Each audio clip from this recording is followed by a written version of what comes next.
ಎಲ್ಲ ಒಂದು 9ನೇ ತರಗತಿ ವಿದ್ಯಾರ್ಥಿಗಳಿಗೆ ಟ್ರೂ ಸಿ ಕೆ ಎಜುಕೇಷನ್ ಚಾನಲ್ಗೆ ಸ್ವಾಗತ. ನಾನು ಚೇತನ್ ಸಿ ಕೆ. 9ನೇ ತರಗತಿ SAT ಎಕ್ಸಾಮ್ 2026 ಯಾರೆಲ್ಲ ಬರ್ತಿದ್ದೀರಾ? ಇನ್ನೇನು ಏಪ್ರಿಲ್ 6ರಂದು ಹಿಂದಿ ವಿಷಯದ ಎಕ್ಸಾಮ್ ಇದೆ. ಆದ್ದರಿಂದ ಇವತ್ತಿನ ಈ ವಿಡಿಯೋದಲ್ಲಿ ಹಿಂದಿ ವಿಷಯದ ಬೋರ್ಡ್ ಬಿಟ್ಟಿರುವ ಒಂದು ಮಾಡಲ್ ಕ್ವಶನ್ ಪೇಪರು ಉತ್ತರ ಸಹಿತ ನೋಡೋಣ. ಈ ಒಂದು ಮಾದರಿ ಪ್ರಶ್ನೆ ಪತ್ರಿಕೆ ವೇರ್ ಇಂಪಾರ್ಟೆಂಟ್ ನಿಮ್ಮ SAT ಎಕ್ಸಾಮ್ಗೆ. ಯಾಕಂತ ಅಂದರೆ ಇಲ್ಲಿ ಯಾವ ರೀತಿ ಪ್ಯಾಟರ್ನ್ ಕೊಟ್ಟಿದ್ದಾರೆ, ಇದೇ ಪ್ಯಾಟರ್ನಲ್ಲಿ ನಿಮ್ಮ ಒಂದು SAT ಎಕ್ಸಾಮ್ನ ಹಿಂದಿ ವಿಷಯದ ಕ್ವಶನ್ ಪೇಪರ್ ಇರ್ತದೆ. ಅಷ್ಟೇ ಮಾತ್ರವಲ್ಲ, ತುಂಬ ಪ್ರಶ್ನೆಗಳು ರಿಪೀಟ್ ಆಗ್ತವೆ ಚೆನ್ನಾಗಿ ಓದ್ಕೊಂಡು ಹೋಗಿ. ಅರ್ಥ ಆಯ್ತಾ? ತುಂಬಾ ಯೂಸ್ಫುಲ್ಲು ನಿಮ್ಮ ಎಕ್ಸಾಮ್ಗೆ. ಸಂಪೂರ್ಣ ಕ್ವಶನ್ ಪೇಪರ್ ಉತ್ತರ ಸಹಿತ ಕೊಡ್ತೇನೆ. ತುಂಬಾ ಹೆಲ್ಪ್ ಆಗ್ತದೆ ಎಕ್ಸಾಮ್ಗೆ. ಕೊನೆವರೆಗೆ ನೋಡಿ. ಓಕೆ, ಬನ್ನಿ ಇವತ್ತಿನ ಈ ಒಂದು ವಿಡಿಯೋನ ಶುರು ಮಾಡೋಣ. ಅದಕ್ಕಿಂತ ಮುಂಚೆ ಯಾರೆಲ್ಲ ಫಸ್ಟ್ ಟೈಮ್ ನಮ್ಮ ಒಂದು ಚಾನಲ್ ನೋಡ್ತಾ ಇದ್ದಾರಾ ಅಥವಾ ಚಾನಲ್ನ ಇನ್ನೂ ಕೂಡ ಯಾರು ಸಬ್ಸ್ಕ್ರೈಬ್ ಮಾಡ್ಕೊಂಡಿಲ್ಲ, ತಪ್ಪದಿಗಲೇ ಚಾನಲ್ನ ಸಬ್ಸ್ಕ್ರೈಬ್ ಮಾಡ್ಕೊಳ್ಳಿ. ಯಾಕಂತ ಅಂದರೆ ಇದ್ರ ನಿಮಗೆ ನಿಮ್ಮೊಂದು 9th SAT ಎಕ್ಸಾಮ್ ಮುಗಿಯೋರಿಗೆ, ಆಮೇಲೆ ಎಕ್ಸಾಮ್ ಮುಗಿದ ಮೇಲೆ ಬೋರ್ಡ್ ನಿಮಗೆ ಪ್ರತಿಯೊಂದು ದೇಶದ ಕೀ ಆನ್ಸರ್ ಬಿಡ್ತಾರೆ, ಬೋರ್ಡರ್ ಬಿಡ್ತಾರೆ. ಅವೆಲ್ಲ ಕೀ ಆನ್ಸರ್ ಇದೇ ಒಂದು ಚಾನಲ್ ಆಗ್ತವೆ. ಅವೆಲ್ಲ ಬೇಕು ಅಂತನ್ನೋರು ಈಗಲೇ ಚಾನಲ್ನ ಸಬ್ಸ್ಕ್ರೈಬ್ ಮಾಡ್ಕೊಳ್ಳಿ, ಕಡ್ಡಾಯ ಮಾಡ್ಕೊಳ್ಳಿ. ನೀವು ಮಾಡ್ಕೊಂಡ್ರೆ ಮಾತ್ರ ನಮ್ಮ ಎಲ್ಲ ವಿಡಿಯೋ ಸಿಗ್ತವೆ. ನೆಕ್ಸ್ಟು ರಿಸಲ್ಟ್ ಬರೋರಿಗೆ ಮಾಹಿತಿ ಕೊಡ್ತೇನೆ, ತಪ್ಪದೆ ಮಾಡ್ಕೊಳ್ಳಿ. ಮಾಡಿದ್ರಾ? ಜೊತೆಗೆ ವಿಡಿಯೋ ಒಂದು ಲೈಕ್ ಮಾಡಿಬಿಟ್ಟು ಎಲ್ಲ ಫ್ರೆಂಡ್ಸಿಗೆ ಶೇರ್ ಮಾಡಿ. ಯಾರೆಲ್ಲ ಫ್ರೆಂಡ್ಸ್ 9th ಅವ್ರಿಗೂ ಶೇರ್ ಮಾಡಿ. ಖಂಡಿತ ಒಬ್ರು ಶೇರ್ ಮಾಡಿ. ಲಾಸ್ಟ್ ಎಕ್ಸಾಮು ಅವ್ರಿಗೂ ಹೆಲ್ಪ್ ಮಾಡಿ. ಓಕೆ, ಬನ್ನಿ ಇವತ್ತಿನ ಈ ವಿಡಿಯೋನ ಶುರು ಮಾಡೋಣ. ಇದು ಮಾಡಲ್ ಕ್ವಶನ್ ಪೇಪರು. ಈ ಒಂದು ಕ್ವಶನ್ ಪೇಪರ್ ನೋಡ್ಕೊ ಮುಂಚೆ ನಾವು ಒಂದು ವೇಟೇಜ್ ನೋಡ್ಕೊಂಬರೋಣ. ವೇಟೇಜು ಅಂದರೆ ಅಧ್ಯಾಯವಾರು, ಘಟಕವಾರು, ಯಾವ ಪಾಠದ ಮೇಲೆ, ಪದ್ಯದ ಮೇಲೆ ಎಷ್ಟು ಮಾರ್ಕ್ಸನ್ನು ಕೇಳ್ತಾರಂತ. ಓಕೆ, ಇದು weightage 9th examination chapter wise weightage. ಇದೇ ಪ್ರಕಾರ ನಿಮ್ಮ ಒಂದು SAT ಎಕ್ಸಾಮ್ನ ಹಿಂದಿ ವಿಷಯದ ಕ್ವಶನ್ ಪೇಪರ್ ಇರ್ತದೆ. ಪಾಠಕ ನಾಮ ನೋಡ್ಕೊಳ್ಳಿ. 1 marks, 2 marks, 3 marks, 4 marks and 5 marks. Total ಅಂಕ ನೋಡ್ಕೊಳ್ಳಿ. ಜೈ ಜೈ ಭಾರತ್ ಮಾತೆಯಿಂದ ನಿಮಗೆ 4 ಮಾರ್ಕ್ಸ್ ಒಂದು ಕ್ವಶನು, ಟೋಟಲಾಗಿ 4 ಮಾರ್ಕ್ಸು ಒಂದೇ ಕ್ವಶನ್ನು. ಅಲ್ಲಿ ನಿಮಗೆ ಜೈ ಜೈ ಭಾರತ್ ಮಾತೆಯಿಂದ ಯಾವುದೇ ರೀತಿ 1 ಮಾರ್ಕ್ ಕ್ವಶನ್ ಕೇಳೋದಿಲ್ಲ, 2 ಮಾರ್ಕ್ಸ್ ಕೇಳೋದಿಲ್ಲ, 3 ಮಾರ್ಕ್ಸ್ ಕೇಳೋದಿಲ್ಲ. ಕೇವಲ 4 ಮಾರ್ಕ್ಸ್ ಒಂದು ಕ್ವಶನ್ನು. ಅದೇ ರೀತಿ ಗುಲಾಬಿ ಸಿಯಿಂದ 1 ಮಾರ್ಕ್ಸ್ ಒಂದು ಕ್ವಶನ್ನು, 2 ಮಾರ್ಕ್ಸ್ ಒಂದು ಕ್ವಶನ್ನು, ಟೋಟಲಾಗಿ 2 ಕ್ವಶನ್ಸು 3 ಮಾರ್ಕ್ಸು. ಇದೇ ಪ್ರಕಾರ ಓದ್ಕೊಳ್ಳಿ, ನೀವು ಸ್ಕೋರ್ ಮಾಡ್ಬೋದು. 80 ಔಟ್ ಆಫ್ 80 ಇದೇ ಪ್ಯಾಟರ್ನಲ್ಲಿ ಕೊಡ್ತಾರೆ, ನೋಡ್ಕೊಳ್ಳಿ. ಆಮೇಲೆ ಮೇನು ನಮ್ಮ ಒಂದು ಮಾಡಲ್ ಕ್ವಶನ್ ಪೇಪರು. ಸಮಯ 3 ಗಂಟೆ, ಗರಿಷ್ಠ ಅಂಕಗಳು 80, ವಿಷಯ ತೃತೀಯ ಭಾಷೆ. ಓಕೆ, ಒಂದೇ ಮೇಲೆ ನಿಮಗೆ 8 ಇರ್ತವೆ, 8 ಬಹುವಾಕಿರ್ತವೆ. ಪ್ರತಿ ಕ್ವಶನಿಗೆ 1 ಮಾರ್ಕ್ಸು. ಒಂದೇ ಕ್ವಶನ್ ನೋಡಿ, ಅಬ್ಸರ್ವ್ ಮಾಡಿ. ಇಲ್ಲಿ ಅವರು ಯಾವೆಲ್ಲ ವ್ಯಾಕರಣ ಭಾಗ ಕೊಟ್ಟಿದ್ದಾರೆ ಅವೆಲ್ಲ ವ್ಯಾಕರಣ ಟಾಪಿಕ್ಗಳನ್ನ ಕೇಳ್ತಾರೆ. ಫಾರ್ ಎಕ್ಸಾಂಪಲ್ ನೋಡಿ, ಒಂದೇ ಕ್ವಶನ್ನು ರೋಣಾಕ ವಿರೋಧಾತ್ಮಕ ಶಬ್ದ. ಇಲ್ಲಿ ವಿರೋಧಾತ್ಮಕ ಕೇಳಿದಾರ ಮೇಲೆ ವಿರೋಧಾತ್ಮಕ ಮೇಲೆ ಕ್ವಶನ್ ಕೇಳ್ತಾರಂತ. ನೋಡೋಣ ಕ್ವಶನ್ನು. ಒಂದೇ ಕ್ವಶನ್ನು ರೋಣಾಕ ವಿರೋಧಾರ್ಥಕ ಶಬ್ದ ಏನಾಗ್ಬೋದು? ವಿರೋಧಾತ್ಮಕ ಶಬ್ದ ಆಪ್ಷನ್ ಸಿ ಆಗ್ತದೆ, ಹಂಸ ಹಸನ, ರೋಣ ಹಸನ. ಇನ್ನು ಕ್ವಶನ್ ನಂಬರ್ 2, ಬಾಪ್ ಕಾ ಅನ್ಯಲಿಂಗ ಶಬ್ದ. ಬಾಪ್ ಕಾ ಅನ್ಯಲಿಂಗ ಶಬ್ದ ಉತ್ತರ ಆಪ್ಷನ್ ಎ, ಮಾ ಸರಿಯಾದ ಉತ್ತರ. ಕ್ವಶನ್ ನಂಬರ್ 3, ಅಬ್ಸರ್ವ್ ಮಾಡಿ. ಬರೀ ನಾನು ನಾನು ಹೇಳ್ತಾ ಹೋದ್ರೆ ಆಗೋದಿಲ್ಲ, ನೀವು ಸ್ವಲ್ಪ ಅಬ್ಸರ್ವ್ ಮಾಡಿ ಅಲ್ಲಿ ಕ್ವಶನನ್ನು. ಅರ್ಥ ಆಯ್ತಾ? ತಾಲಿಕಾ ಅನ್ಯವಚನ ರೂಪ. ತಾಲಿಕಾ ಅನ್ಯವಚನ ರೂಪ ಕೇಳಿದರೆ 3ರ ಕ್ವಶನ್ ಆನ್ಸರ್ ಆಪ್ಷನ್ ಬಿ ಆಗ್ತದೆ. ಆಪ್ಷನ್ ಬಿ ತಾಲಿಯ ಸರಿಯಾದ ಉತ್ತರ. ತಾಲಿಯ. ಪ್ರಶ್ನೆ 4, ಬನನಾಕ ಪ್ರಥಮ ಪ್ರೇರಣಾತ್ಮಕ ಕ್ರಿಯಾರೂಪ. ಬನನಾಕ ಪ್ರಥಮ ಪ್ರೇರಣಾತ್ಮಕ ರೂಪ. 4ನೇ question answer option A, banana ಸರಿಯಾದ ಉತ್ತರ. ಕ್ವಶನ್ ನಂಬರ್ 5, ಮಹೇಶ್ ಶಬ್ದ ಕಿ ಸಂಧಿ. ಮಹೇಶ್ ಶಬ್ದ ಕಿ ಸಂಧಿ ಕೇಳಿದರೆ 5ಗೆ ಆನ್ಸರು ಆಪ್ಷನ್ ಡಿ ಆಗ್ತದೆ, ಗುಣಸಂಧಿ ಆಗಬಹುದು. ಇದು ಮಹೇಶ್ ಅನ್ನೋ ಗುಣಸಂಧಿ. ನೋಡ್ಕೊಳ್ಳಿ, ಸಂಧಿ ಮೇಲೆ ಕ್ವಶನ್ ಕೇಳ್ತಾರೆ. 6ನೇ ಕ್ವಶನ್ನು ಟೂಟ್ ಪಡನ ಮುಹಾವರ ಕಾ ಅರ್ಥ. ಟೂಟ್ ಪಡನ ಕೇಳಿದರೆ ಏನಾಗ್ಬೋದು ಉತ್ತರ? ಇದು ಆಪ್ಷನ್ ಡಿ, ಆಕ್ರಮಣ ಕರ್ಣ ಅಂತ. ಆಕ್ರಮಣ ಕರ್ಣ. ಕ್ವಶನ್ ನಂಬರ್ 7, ಕೇಳೋ ಸೆ ಕ್ಯಾ ಲಾಭ ಹೈ ವಾಕ್ಯ ಪ್ರಯುಕ್ತ ವಿರಾಮ ಚಿಹ್ನೆ. ವಿರಾಮ ಚಿಹ್ನೆ ಕೇಳಿದರೆ ಅಂದರೆ ಲೇಖನ ಚಿಹ್ನೆ ಅಂತ ಅರ್ಥ. ಯಾವುದಿದೆ ಇಲ್ಲಿ? ಪ್ರಶ್ನೆ ಚಿಹ್ನೆ ಇದೆ. ಹಿಂದಿಯಲ್ಲಿ ಏನು ಕರೀತಾರೆ? ಇದು ಆಪ್ಷನ್ ಬಿ ಆಗ್ತದೆ. 7ನೇ ಕ್ವಶನ್ ಆನ್ಸರ್ ಆಪ್ಷನ್ ಬಿ, ಪ್ರಶ್ನೆವಾಚಕ. ಅದೇ ರೀತಿ ನಮಗೆ ಅರ್ಧ ವಿರಾಮ ಕೇಳ್ಬೋದು, ಪೂರ್ಣ ವಿರಾಮನ ಕೇಳ್ಬೋದು, ಅಲ್ಪ ವಿರಾಮದ ಪ್ರಶ್ನೆಯನ್ನು ಕೇಳ್ಬೋದು. ತುಂಬಾ ಈಸಿ ಇರ್ತದೆ. ಅವರೇ ವಾಕ್ಯನೂ ಕೊಡ್ತಾರೆ, ನೀವು ಜಸ್ಟು ಅದು ಯಾವುದಂತ ಗುರುತಿಟ್ಬಿಟ್ಟು ಬರಬೇಕು. ನೆಕ್ಸ್ಟ್ 8ನೇದು, ಮೋಸಿ ಫಿರ್ ಡ್ಯಾಶ್ ಸ್ಕೂಲ್ ಕೆ ಆಂಗನ್ ಮೇ ಆನೆ ಲಗೆ ರಿಕ್ತ ಸ್ಥಾನ ಅಪೇಕ್ಷಿತ ಪರಸರ್ಗ. ಅಪೇಕ್ಷಿತ ಪರಸರ್ಗ ಕೇಳಿದರೆ ಏನಾಗ್ಬೋದು? ಡ್ಯಾಶ್ ಬಿಟ್ಟಲ್ಲಿ ಬಿಟ್ಟ ಸ್ಥಳ ಏನಾಗ್ಬೋದು? ಅದು ಕೀನಾ, ಪರ, ಸೇನಾ, ಕೋನು. 8ನೇದು ಆಪ್ಷನ್ ಸಿ ಆಗ್ತದೆ, ಪರ್ ಆಗ್ತದೆ. ಮೋಸಿ ಫಿರ್ ಪರ್ ಸ್ಕೂಲ್ ಕೆ ಆಂಗನ್ ಮೇ ಆಲಗೆ, ಪರ್ ಆಗ್ತದೆ. ಸಿ ಸರಿಯಾದ ಉತ್ತರ. ಅದಾದಮೇಲೆ ಸೆಕೆಂಡ್ ಮೇನು निम्नलिखित प्रश्न प्रथम दो शब्दों के सूचित संबंधों अनुरूप दूसरे शब्द का संबंधित शब्द लिखिए. ಇವೇನು ಅನುರೂಪದ ಕ್ವಶನ್ಗಳು 4 ಇರ್ತವೆ. ಟೋಟಲಾಗಿ 4 ಅಂಕ, ಪ್ರತಿ ಪ್ರಶ್ನೆಗೆ 1 ಅಂಕ. 9 ನೋಡಿ, ಭೀಮ್ ಮಾನೋ ಬಕಾಸುರ ಏನಾಗ್ತದೆ? ಭೀಮ್ ಮಾನೋ ಬಕಾಸುರ್ ಏನಾಗ್ಬೋದು? ಉತ್ತರ ಸಹಿತ ತೋರಿಸ್ತೀನಿ, ನಿಮಗೆ ಈಸಿ ಆಗ್ತದೆ. ಕ್ವಶನ್ ನಂಬರ್ 9 ನೋಡಿ, ಬಕಾಸುರ ರಾಕ್ಷಸ ಆಗ್ತದೆ. ಬಕಾಸುರ ಅನ್ನೋದು ರಾಕ್ಷಸ್. ಕ್ವಶನ್ ನಂಬರ್ 10, सागर ने छोड़ा रास्ता, पर्वत ने झुकाया. 10ನೇ ಕ್ವಶನ್ಗೆ ಆನ್ಸರು ನೋಡಿ, पर्वत ने शीश झुकाया. ಕ್ವಶನ್ ನಂಬರ್ 11, चांद चांदनी सूर्य ಅನ್ನೋದು ಏನಾಗ್ತದೆ? चांद चांदनी सूर्य ಅನ್ನೋದು ಸೂರಜ್ ಆಗ್ತದೆ. ಇನ್ನು ಕ್ವಶನ್ ನಂಬರ್ 12, ವಾಯಿ ಎನ್ ಸ್ವಾಮಿ ಯೋಗ ನರಸಿಂಹ ಸ್ವಾಮಿ. ಬಿ ಎನ್ ಸ್ವಾಮಿ ಏನಾಗ್ಬೋದು? 12ನೇ ಕ್ವಶನ್ ಆನ್ಸರು ಏನಿದು? ಭೋಗ ನರಸಿಂಹಸ್ವಾಮಿ. ಭೋಗ ನರಸಿಂಹಸ್ವಾಮಿ ಅಂತ ನೋಡಿ. ಅದಾದಮೇಲೆ ನೆಕ್ಸ್ಟು ಥರ್ಡ್ ಮೇನು, ನಿಮ್ನಲಿಖಿತ ಪ್ರಶ್ನೋं के उत्तर एक एक पूर्ण वाक्य में लिखिए. ಇವೇನು 1 ಅಂಕದ ಪ್ರಶ್ನೆಗಳು 4 ಇರ್ತವೆ. ಟೋಟಲಾಗಿ 4 ಅಂಕ, ಪ್ರತಿ ಕ್ವಶನ್ಗೆ 1 ಅಂಕ. 13 ನೋಡಿ, ತಾಲಿ ಮೇ ಕ್ಯಾ ಜಲ್ ರहा था. ಮೋಸ್ಟ್ ಇಂಪಾರ್ಟೆಂಟು, ತಾಲಿ ಮೇ ಕ್ಯಾ ಜಲ್ रहा था. 13ನೇ ಕ್ವಶನ್ ಆನ್ಸರ್ ನೋಡಿ, ताली में एक का दिया जल रहा था. इन्हों क्वेश्चन नंबर 14, किसकी गति रुकी नहीं है. 14 के आंसर नोड़ी, जीवन की गति रुकी नहीं है. क्वेश्चन नंबर 15, नेक्स्ट, लोगों के पास किसके लिए समय नहीं है. 16 आंसर नोड़ी, याವುದು ಸಾರಿ 15ನೇ आंसर, लोगों के पास लंबे लंबे नाम पुकारने के लिए समय नहीं है. नेक्स्ट क्वेश्चन नंबर 16, चंदन पेड़ से कौन लिपटे रहा था. चंदन पेड़ से कौन लिपटे रहा था. 16 आंसर नोड़ी, सांप चंदन के पेड़ से लिपटे रहा था. सांप. क्वेश्चन नंबर 17, ನಿಮ್ನಲಿಖಿತ ಪ್ರಶ್ನೆಗೆ ಉತ್ತರ 2-3 ವಾಕ್ಯ में लिखिए. ಇವೇನು 2 ಅಂಕದ ಪ್ರಶ್ನೆಗಳು ಎಷ್ಟಿರ್ತವೆ? ಟೋಟಲಾಗಿ 8 ಕ್ವಶನ್ಗಳು 16 ಅಂಕ, ಪ್ರತಿ ಕ್ವಶನ್ಗೆ 2 ಅಂಕ. ಓಕೆ. 17 ನೋಡಿರಿ, बहन ने भाई को गिरते देखकर क्या किया. ಮೋಸ್ಟ್ ಇಂಪಾರ್ಟೆಂಟು, बहन ने भाई को गिरते देखकर क्या किया. 17ಗೆ ಆನ್ಸರ್ ನೋಡೋಣ, ವೇಟ್ ಮಾಡಿ, ನೀವೇ ನೋಡ್ಕೋಬೇಕು. ನಾನು ಜಸ್ಟ್ ಮೇನ್ ಆನ್ಸರ್ ಹೇಳ್ತೀನಿ ಅಷ್ಟೇ, ಮೇನ್ ಕ್ವಶನ್ ಹೇಳ್ತೀನಿ. भाई को गिरते देखकर बहन उसके पास दौड़ पड़ी.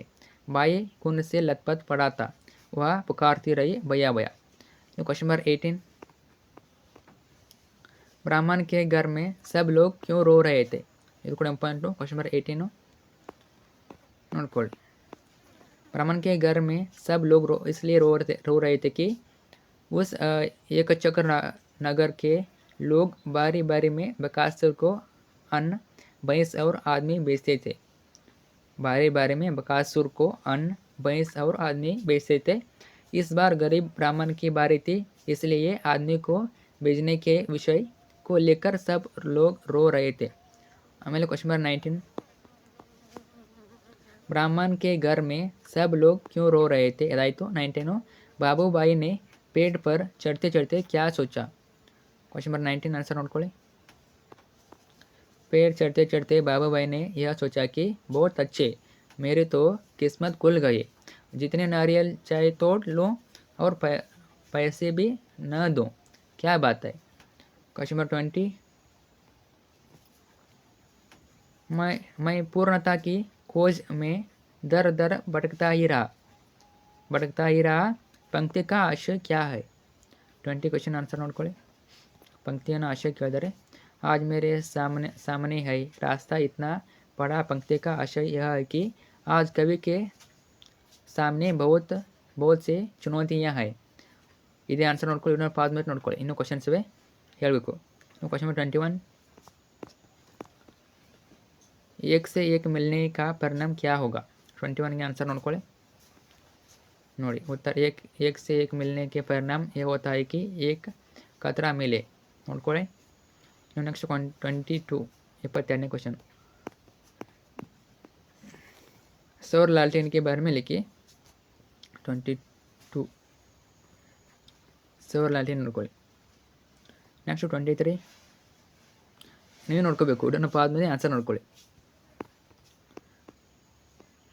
कल्पना चावला ने ಏನಿದು एरोनॉटिक्स क्षेत्र को ही क्यों चुना? एरोनॉटिक्स क्षेत्र को क्यों चुना? ಅಥವಾ question Kalpana Chawla Amar I Q. 23 ಎರಡು ಆನ್ಸರ್ ನೋಡ್ಕೊಳ್ಳಿ. ಎರಡು ಆನ್ಸರ್ ಕೊಟ್ಟಿದ್ದೀನಿ, ಉತ್ತರ ಕೊಟ್ಟಿದ್ದೀನಿ. ವಿಡಿಯೋನ ಸ್ಟಾಪ್ ಮಾಡಿಬಿಟ್ಟು ಪಾಸ್ ಮಾಡಿಬಿಟ್ಟು ಎರಡು ಉತ್ತರ ನೋಡ್ಕೊಳ್ಳಿ. ನೆಕ್ಸ್ಟ್ 24 सबके सब एक साथ विजयी क्यों हुए? अथवा निर्णायकों के समस्या का हल कैसे ढूंढ निकाला? 24 ಎರಡು ಆನ್ಸರ್ ನೋಡ್ಕೊಳ್ಳಿ. ಸೊ बहुत ಆನ್ಸರ್ಸ್ ಇವೆ. ವಿಡಿಯೋನ ಸ್ಟಾಪ್ ಮಾಡಿ ಪಾಸ್ ಮಾಡಿಟ್ಟು ಉತ್ತರ ನೋಡ್ಕೋಬೋದು. नेक्स्ट 25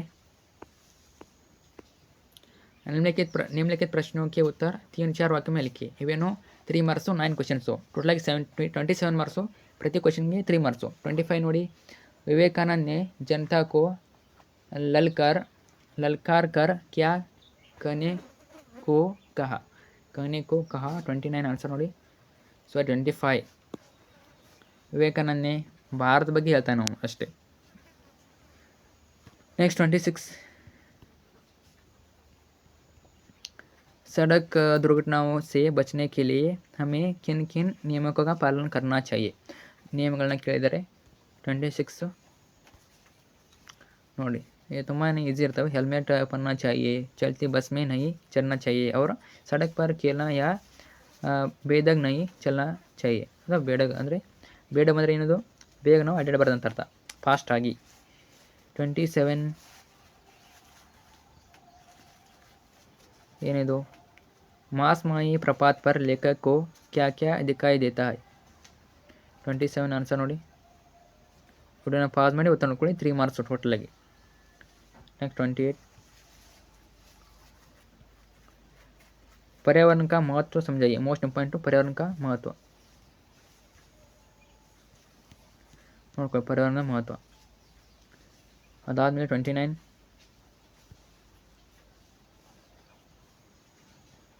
बच्चों में खेलों से क्या विकास होता है? बच्चों में खेलों से क्या विकास होता है?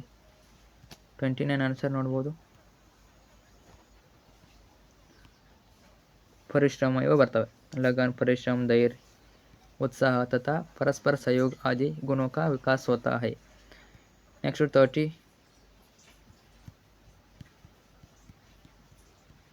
विभु ने सड़क माता को सांत्वना देते हुए क्या कहा? 30 ಕ್ವಶನ್ ಆನ್ಸರ್ ನೋಡ್ಕೊಳ್ಳಿ, ಇಲ್ಲಿದೆ.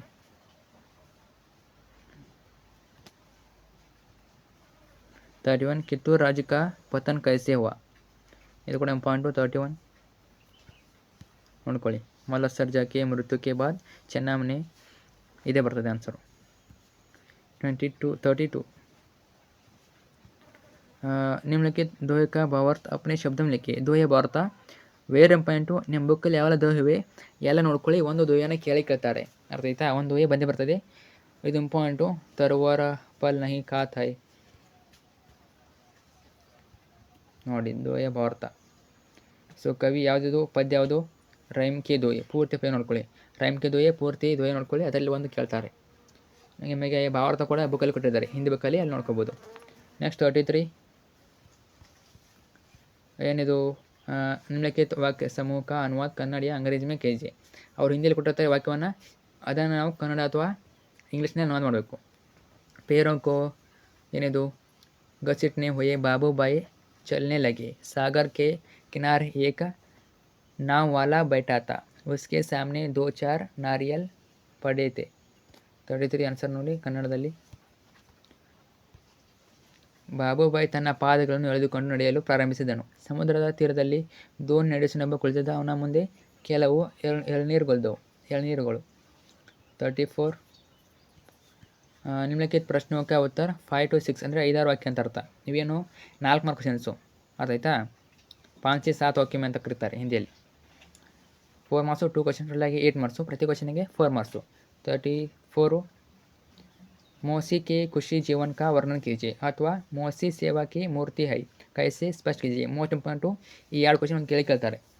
34 ನೋಡ್ಕೊಳ್ಳಿ, ಇದು ಆನ್ಸರು. 2 ಆನ್ಸರ್ಸ್ ಇವೆ. ನಿಮಗೆ ಯಾವ್ದು ಬೇಕು ವಿಡಿಯೋನ ಪಾಸ್ ಮಾಡಿ ಆ ಒಂದು ಆನ್ಸರ್ ನೋಡ್ಕೋಬೋದು. 35 ನಿಮಗೆ ಪದ್ಯಭಾಗ ಪೂರ್ಣ ಕೆ ಪದ್ಯಭಾಗ ಪೂರ್ತಿ ಪೈಮ್ ನೋಡ್ಕೊಳ್ಳಿ. ಜೆ ಭಾರತ್ ಮಾತಾ ಪೂರ್ತಿ ಪೈಮ್ ನೋಡ್ಕೊಳ್ಳಿ. ಅದರಲ್ಲಿ ಒಂದು ಪ್ಯಾರವನ್ನು ಕೇಳ್ತಾರೆ, ಅರ್ಥ ಆಯ್ತಾ? ಒಂದು ಪ್ಯಾರನ್ನು ಫಿಕ್ಸ್ ಕೇಳ್ತಾರೆ 4 ಮಾರ್ಕ್ಸ್ಗೆ. ಎಲ್ಲ ಕೂಡ ಇಂಪಾರ್ಟೆಂಟೆ, ಇದೊಂದು ಹೇಳೋಕ್ಕಾಗಲ್ಲ, ಎಲ್ಲ ಕೂಡ ಇಂಪಾರ್ಟೆಂಟು. ಪೂರ್ತಿ ಜೆ ಭಾರತ್ ಮಾತಾ ನೋಡ್ಕೊಳ್ಳಿ, ಒಂದು ಪ್ಯಾರ ಕೇಳ್ತಾರೆ. ಇದಕ್ಕೂ ಕೊಟ್ಟಿರ್ತೇನೆ ನೋಡಿ, ಎಲ್ಲಿದೆ? ऊंचा हिया हिमालय तेरा उसमें कितना स्नेह भरा दिल में अपने आग दबाकर रखना हमको हरा भरा. ನೆಕ್ಸ್ಟ್ 36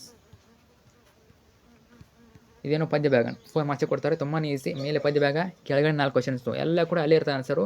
ನೀವು ಜಸ್ಟ್ ಓದ್ಕೊಂಡು ಬರೀಬೇಕು, ನೋಡ್ಕೊಂಡು ಬರೋದು ಆಗ್ತದೆ, ಎಲ್ಲ ಅಲ್ಲೇ ಇರ್ತದೆ. 4 ಕ್ವಶನ್ನು 4 ಮಾರ್ಕ್ಸು. ಇದು ಕೊಟ್ಟಿದ್ದಾರೆ ಅನ್ಕೋತೀನಿ, ನೋಡೋಣ. ನೋಡಿ 4 ಕ್ವಶನ್ ಆನ್ಸರ್ ಕೊಟ್ಟಿದ್ದಾರೆ, ನೋಡ್ಕೊಳ್ಳಿ. ವಿಡಿಯೋನ ಪಾಸ್ ಮಾಡಿ ಬೇಕನ್ನೋರು ನೋಡ್ಕೊಬೋದು. 37 ಓಕೆ, ನಿಬಂಧ ಕೊಟ್ಟಿದ್ದಾರೆ. 4 ಮಾರ್ಕ್ಸಿಗೆ ಒಂದು ನಿಬಂಧ ಕೇಳ್ತಾರೆ.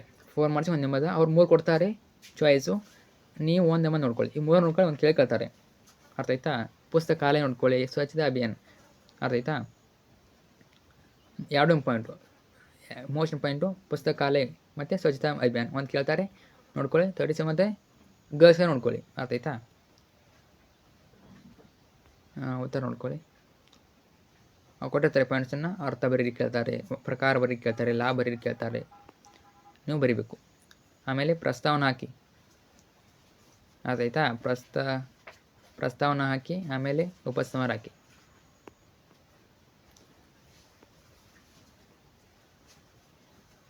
ಅದಾದಮೇಲೆ ಲಾಸ್ಟ್ ಕ್ವಶನು 38 निम्नलिखित विषय के बारे में लिखिए. 5 ಮಾರ್ಕ್ಸ್ಗೆ ಏನು ಕೇಳ್ತಾರೆ? ಪತ್ರ ಕೇಳ್ತಾರೆ, ಎರಡು ಕೊಡ್ತಾರೆ, ವೈಯಕ್ತಿಕ ವ್ಯವಹಾರಿಕ ಎರಡು ಕೊಡ್ತಾರೆ. ನಿಮಗೆ ತುಂಬಾ ಸುಲಭ ಬರೀರಿ. ಎಸ್ಪೆಷಲಿ ಏನು ಕೇಳ್ತಾರೆ? ಎಸ್ಪೆಷಲಿ छुट्टी पत्र ಕೇಳ್ತಾರೆ, ನೋಡ್ಕೊಂಡು ಹೋಗಿ ಅದಕ್ಕೆ ಕೇಳ್ತಾರೆ. ನೋಡಿ 38 भाई और बहन की शादी में भाग लेने का कारण देते हुए 3 दिन की छुट्टी के लिए अपने प्रधानाध्यापक को प्रार्थना पत्र लिखिए. अथवा पढ़ाई की तैयारी के बारे में बताते हुए अपने भाई के नाम पर एक पत्र लिखिए. ನಿಮ್ಮ ಇಷ್ಟ, ನೀವು ಪರ್ಸ್ನಲ್ ಬರೀಬೋದು, ಆಫೀಸಲ್ಲಿ ಬರೀಬೋದು. ಹೆಚ್ಚು ಚೀಟಿ ಪತ್ರ ನೋಡ್ಕೊಳ್ಳಿ, ಈಸಿ ಇದೆ ಅದು, ನೋಡ್ಕೊಳ್ಳಿ. ಪ್ರೇಕ್ಷಕ ಆಗಬೇಕು, ಆಮೇಲೆ ದಿನಾಂಕ ಹಾಕಿ, ಸೇವಾ ಮೇ, ವಿಷಯ ಆದರಣೀಯ ಮಹೋದಯ ಅಥವಾ ಮಹೋದಯ ಆಗ್ತದೆ. ಆಮೇಲೆ ವಿಷಯದ ವಿವರಣೆ, ಲಾಸ್ಟಿಗೆ ಧನ್ಯವಾದ ಸಹಿತ ಅಂತ ಬರಿಬೋದು. ಆಪ್ಕ ಆಜ್ಞಾಕಾರಿ ಛಾತ್ರ ಅಥವಾ ಆಪ್ಕಿ ಛಾತ್ರ ಆಗ್ತದೆ, ಛಾತ್ರ ಅಬಕ್ ಅಂತ ಬರೀಬೇಕು. ಸ್ಥಾನ ಬರೀರಿ, ಇಷ್ಟೇ. ಇನ್ನು ಪರ್ಸ್ನಲ್ ಅಂತ ಬಂದಾಗ ವೈಯಕ್ತಿಕ ಪತ್ರ, ಸೇವಾ ಮೇ, ಸ್ಥಾನ, ದಿನಾಂಕ ಹಾಕಬೇಕು. ನೋಡ್ಕೊಳ್ಳಿ, ನಿಮ್ಮ ಶಾಲೆಯಲ್ಲಿ ಯಾವ್ದು ಹೇಳಿದ್ದಾರೆ ಅದೇ ಸ್ಟೆಪ್ನ ಫಾಲೋ ಮಾಡಿ. ಸೊ ಯೂನಿಕಾಗಿ ಬರೋಕ್ಕೆ ಹೋಗಬೇಡಿ. ಇಲ್ಲಿವರೆಗೆ ನಿಮ್ಮ ಶಾಲೆಯಲ್ಲಿ ಯಾರು ಕಲಿಸಿದ್ದಾರೆ ಅದೇ ರೀತಿ ಬರೀರಿ, ಅದೇ ಪ್ರಕಾರ ಬರ್ತಾರೆ, ನಿಮಗೆ ಫುಲ್ ಮಾರ್ಕ್ಸ್ ಕೊಡ್ತಾರೆ. ಓಕೆ, ನೋಡ್ಕೊಳ್ಳಿ. ಇಷ್ಟೇ ಒಂದು ಕ್ವಶನ್ ಪೇಪರು. ಹಿಂದಿ ತುಂಬಾ ಈಸಿ, ನೀವು ಅನ್ಕೊಂಡು ಸ್ಟಫ್ ಇಲ್ಲ.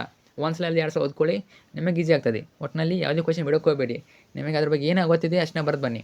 ಫ್ರೆಂಡ್ಸ್ ಶೇರ್ ಮಾಡಿ ಈ ಒಂದು ವಿಷಯದ ಬಗ್ಗೆ, ಅಥವಾ ಬೇರೆ ಯಾವುದೇ ವಿಷಯದ ಬಗ್ಗೆ ನಿಮ್ಮ 9th ಕಮೆಂಟ್ ಮಾಡಿ. ಫ್ರೆಂಡ್ಸ್ ಶೇರ್ ಮಾಡಿ. Thank you so much.